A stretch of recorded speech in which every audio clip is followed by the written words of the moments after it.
Good evening.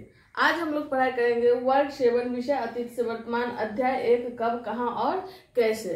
इसमें हम लोग जानेंगे कि अरबों का भारत पर प्रभाव क्या हुआ। इससे पहले वाली वीडियो में हम लोग देखे थे कि भारत में अरबों और तुर्कों के आगमन से मध्यकाल में प्राचीन काल की अपेक्षा किस किस प्रकार का परिवर्तन हुआ, और देखे कि अरबों और तुर्कों के आगमन से भारत में नई प्रौद्योगिकी और तकनीकी का आगमन होता है, जिससे ज्ञान, विज्ञान और उत्पादन के क्षेत्र में काफी वृद्धि होता है। और देखेंगे हम लोग कि किस प्रकार से अरब का भारत पे प्रभाव पड़ता है। तो आप इस बात को जानेंगे कि अरब जो भारत आए तो एक व्यापारी के रूप में आए। अब भारत का जो नक्शा देखेंगे तो भारत का ये पश्चिमी भाग है और ये पूर्वी भाग है। तो भारत पे अरब का जो व्यापारिक संबंध था वो पश्चिम के दिशा से था। तो इस प्रकार से भारत का जो पश्चिमी भाग था वो अरब के प्रभाव से ज्यादा प्रभावित था। अरब का प्रभाव किस प्रकार का था? तो उसका प्रभाव वो जो जब भारत आया तो अपने साथ एक नया धर्म लेकर के आया, और उस धर्म का नाम था इस्लाम धर्म।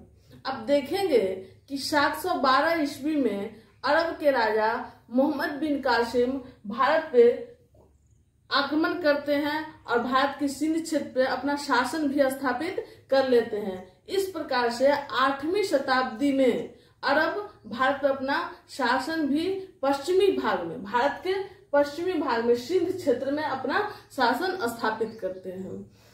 तो इस प्रकार से इस्लाम धर्म के बारे में हम लोग को जानना जरूरी है, क्योंकि अरब के आगमन से एक नया धर्म आता है, वो है इस्लाम। इस्लाम धर्म क्या है? इस धर्म के जो मानने वाले हैं वो ईश्वर को अल्लाह के नाम से जानते हैं।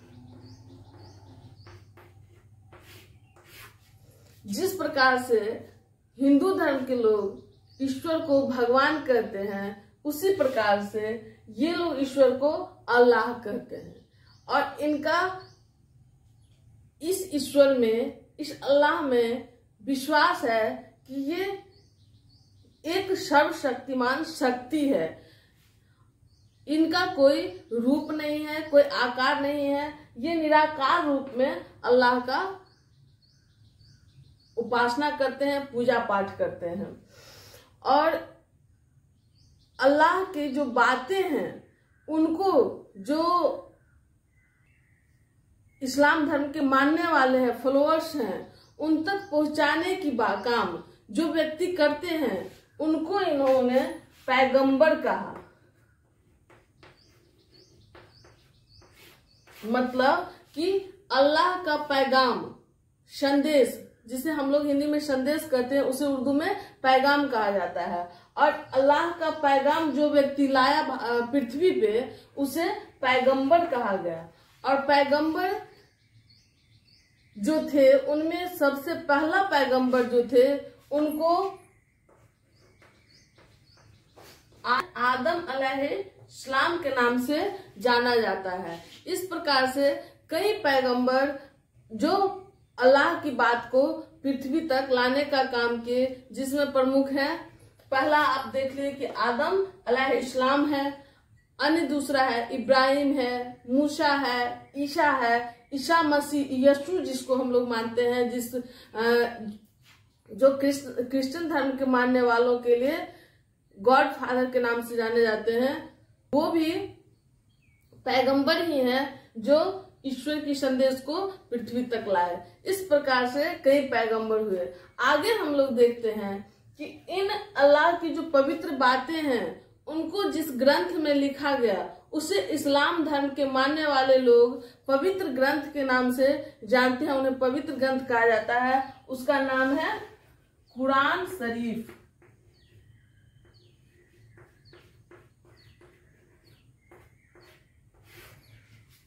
और इस्लाम धर्म को जो मानता है उन्हें मुसलमान के नाम से जाना जाता है।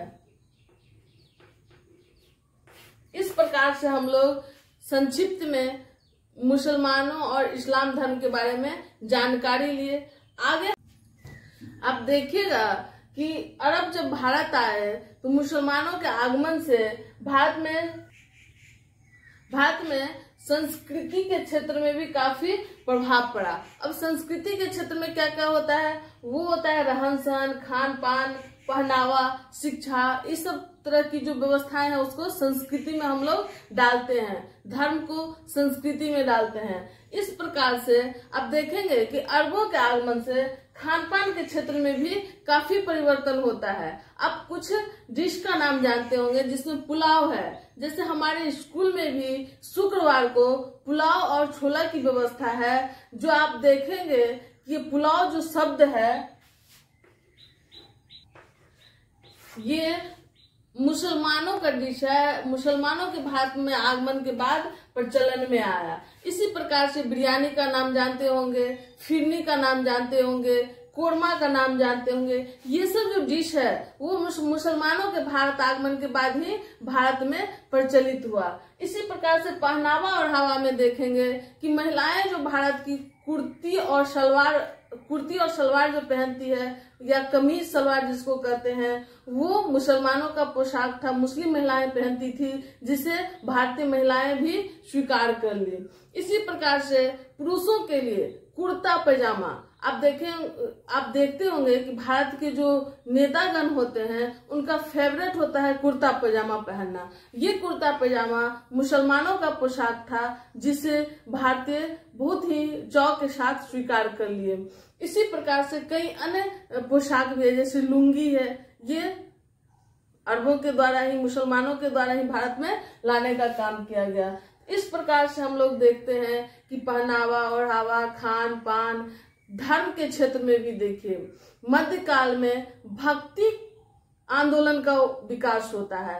ये भक्ति आंदोलन में जो व्यक्ति थे उनका मानना था कि जो बाह्य कर्म कांड है, जिस प्रकार से यज्ञ, मंत्रोच्चारण, इस सब तरह की जो व्यवस्थाएं थी ये ब्राह्मणवादी व्यवस्था में, इन सब को छोड़ करके सिर्फ आप भगवान का नाम जप करके, प्रेम को बढ़ावा दे करके, भाईचारा को बढ़ावा दे करके आप भगवान को प्राप्त कर सकते हैं। यही भक्ति आंदोलन की मुख्य उद्देश्य थी।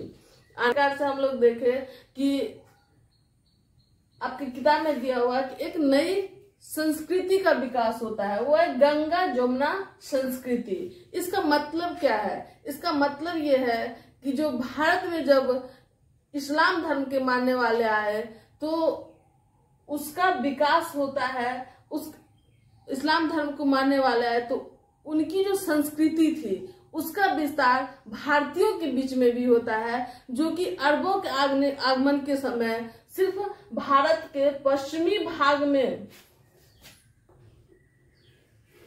भाग तक ही फैला हुआ था। जो तुर्कों के आगमन के बाद 1192 ईस्वी के आसपास जब दिल्ली के मुख्य केंद्र पर तुर्कों का अधिकार हो जाता है, भारत में फैल जाता है इस्लाम की संस्कृति और उसी को गंगा जमुना की संस्कृति कहा गया। इसी के साथ आज का यह वीडियो समाप्त होता है। अगले दिन हम लोग अगले टॉपिक पे बात करेंगे।